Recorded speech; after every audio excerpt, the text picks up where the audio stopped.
Sinigang yan? Sinigang. Ngayon alam niyo na kung bakit bumibilog ako.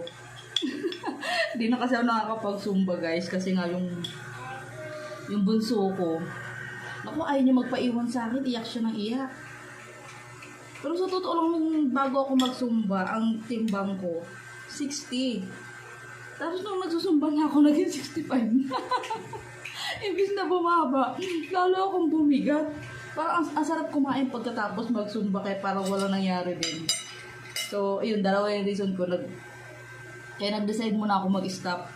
Tapos nag-exercise na lang ako dito sa bahay. So, yun. Ayun guys, kain tayo. Yan. Sarap ah.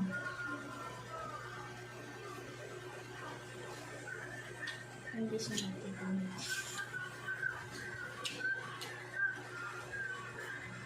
Sarap. Alam mo sa sinigang, kinakain ko yung yung siling green.